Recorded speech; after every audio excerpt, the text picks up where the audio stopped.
এমনভাবে পেঁয়াজ রসুন দিয়ে ইভেন মাংসের সব ধরনের মশলা অ্যাড করে মাসকলাইয়ের ডাল খেয়েছেন কখনো? ট্রাই করে দেখবেন, আসলেই অনেক বেশি মজা লাগে। আমি মাসকলাইয়ের ডালটা ফার্স্টে সিদ্ধ করে নিয়েছি। আমি কিন্তু একদমই এটা ব্লেন্ডও করব না বা ডাল ঘুটনি দিয়ে ঘুটবও না। এটা যখন আধা ভাঙ্গা থাকে সেদ্ধ হওয়ার পরে আমার কাছে সেটাই অনেক বেশি মজা লাগে। তো এই রান্নাটা আমি একটা ছোট্ট ব্লগ নিয়ে এসেছি শেয়ার করার জন্য। তো ফার্স্টে এখানে আমি মাছের মাথা, আলু, পেঁয়াজ, রসুন আর বললামই তো মাংসের সব ধরনের মশলা, ডালটাও সিদ্ধ করে নিয়েছি। তো আমি মাছের মাথাটা আগে ভালো করে ভেজে নিব হলুদ লবণ মেখে, দেন আলুটাও ভেজে নিব। তো ভাজা হয়ে গেলে কাঁচা কাঁচা স্মেলটা চলে যায় আর কি।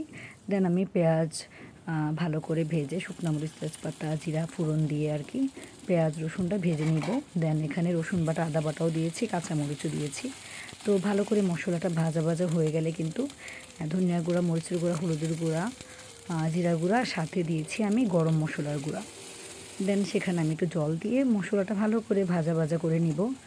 তো ভাজা ভাজা হয়ে গেলে যখন তেলটা উপরে চলে আসবে তখন মাছের মাথাটা, আলুটা দিয়ে দিব। আপনারা চাইলে কিন্তু এভাবেও একটা রান্না খেতে পারেন মাছের মাথা দিয়ে। এটাও আমার শ্বশুরবাড়িতে খায় প্রায়, আলু দিয়ে মশলা দিয়ে মাছের মাথা দিয়ে, এটাও মজা লাগে।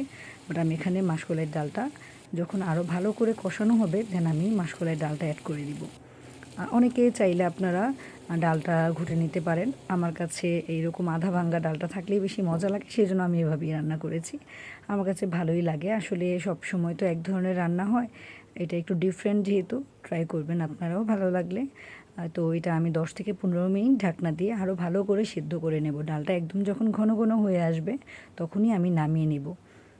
অলরেডি যেহেতু মাছটাও, মাথাটাও ভাজা করা, আলুগুলোও ভাজি করে নিয়েছি, এখানে সিদ্ধ হওয়ার কিছুই নেই। জাস্ট ডালটা একটু ঘন হলেই নামিয়ে নিব। আপনারা চাইলে এই সময়টাতে একটু ধনিয়া পাতা অ্যাড করতে পারেন। আমিও মাঝে মধ্যে করি, আজকে ঘরে ছিল না, করতে পারি নাই। তো দেখতেই অনেক লোভনীয় লাগছে, খেতেও বেশ দারুণ হয়েছে। ভালো থাকবেন সবাই, আজকে এই পর্যন্তই, টাটা।